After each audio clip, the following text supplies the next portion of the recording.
reading through the release notes for update 19.8, and there is no reinforcements. I don't think Tenogen is actually here with this. I might have missed it, but I really doubt it. This has been classed as a quality of life update, and what I really liked, and it is one of the first things that is actually on the list, not Astral Twilight, Astral Autopsy. This is a mod obtainable from Cephalon Simaris, as you can see at in the middle at the bottom there, and it performs a Codex Scan of an enemy on melee kill.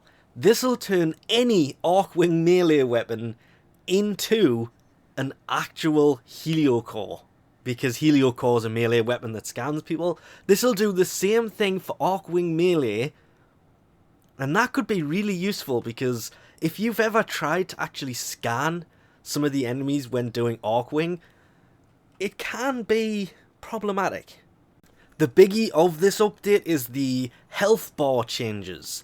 When an enemy or an ally becomes invulnerable, their health bar will now turn grey, kind of like this jackal picture, if I remember actually put it on here. Hopefully I did.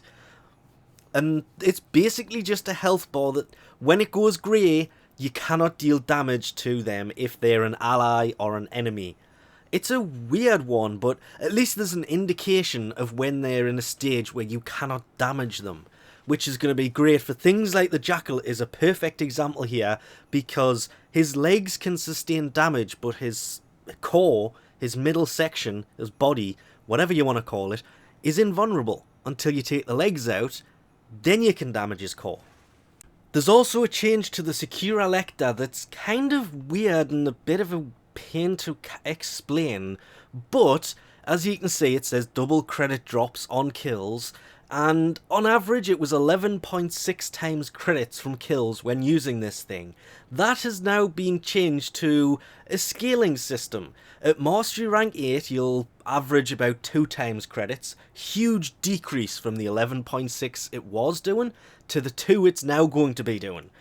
But this will increase as your Mastery Rank increases up until Mastery Rank 18, where it'll be averaging about 4 times credits per kill. So it's capped at 4 times, whereas before it could sometimes do 11.6 times.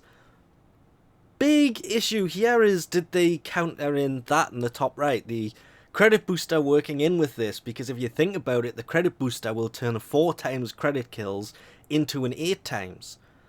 So it could have been possible that the 11 included it, but now it doesn't, which a lot of people are going to be kind of mad about, because I know this weapon was great for the way that people would use it to actually farm credits, and it worked quite efficiently.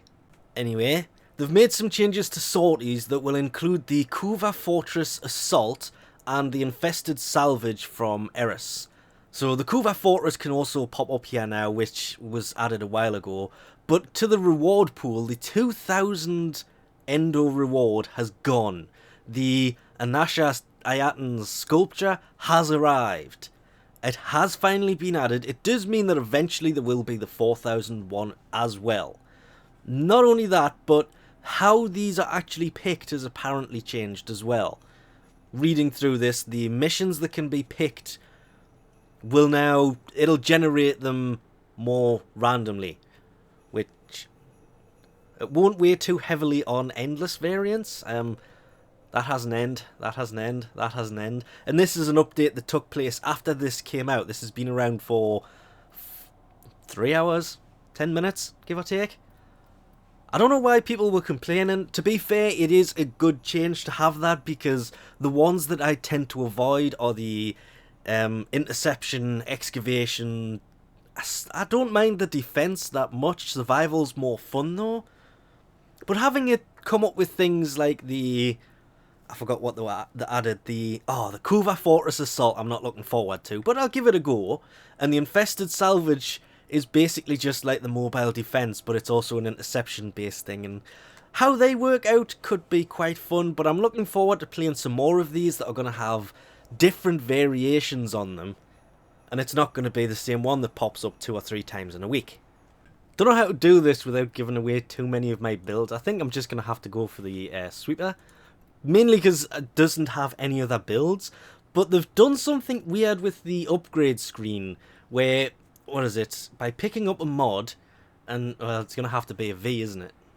Because they're all V polarities on my sweeper for some reason. It will light up the actual slots that it matches to. So you can just kind of throw it in there and all you're doing is matching up the... it's just green.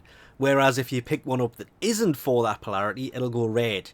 To say you cannot put it in there. You can still put them in there, it costs more to put them in than halving it by matching polarities, which is why it's best to match polarities. But I like that. That's going to be more fun on something like the Bratton over here, because it's going to light up like a... just all red. This will fit 1. Go to the D polarities, same thing, lights up 1. Go to the V's, and it's going to light up everything but 2. I like that. It's a weird little change, but at the same time, this is going to throw a huge problem for the whole colorblind thing that already exists for the doors, because they've gone with green and red. Then, probably one of the biggest parts of this update as well are these silly things. I mean, looking at it from this angle, it doesn't really look that bad, but there's actually quite a few more that pop out the back of this. But Ayatan sculptures themselves can be taken to Maru's Bazaar on Earth and traded for Endo. This used to cost credits, now it doesn't. And to be fair, I think it might be time to dismantle this and get rid of some. Not yet, I want to add one of the 2000 sculptures to it first. Then I might think about it, because having the Endo versus having these things moving around, yeah, I think I'll just take them all down and trade them for Endo. Especially now it doesn't cost credits, because the credit cost was a bit much anyway. There is a lot of other little changes and fixes. One of the main reasons this is classed as a quality of life update is... if you look at the minimap, you'll see there's this orange thing off in that direction. Actually, if I actually put the whole map up there, you can see it. It's an orange shaped thing. I'm carrying one. It doesn't show up when you're carrying it, but if I drop it down, you'll see it pop up on the minimap there. The power cores for excavators during an excavation mission will actually pop up now as their own little thing, which I thought was... it's actually pretty useful, because... like this, nothing's around. So there's no enemies here. I don't know why there's no enemies here. There's only me on the map. So it's not like they're off fighting somebody else. But there's no power cells dropping. This can be a problem with this game type quite often. I really don't want to run all the way back there either. But you can see back there, there's 4 of them. But I don't want to go back there, so I want to go back over here and... because I'm using Ember here, it has a long range like that. And now you can see it on the minimap, which makes it much easier to find these things, to be able to put them into the machine to keep it going. I swear they waited until I left to actually do this. So this is actually a pretty useful update. It would have just been nice if there was more enemies, but you can see, as a great example, there's one back here. It's a bit of a run to get to, but it's much closer than some of the ones further away. Which is why I like this. This is a great little addition.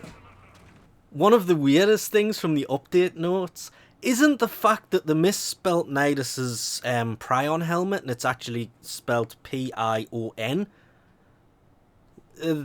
I've done the same thing. That's something that can be forgiven. I did find myself searching for it to actually find out that was wrong. The Prion helmet, of course, being this helmet. His alternate helmet.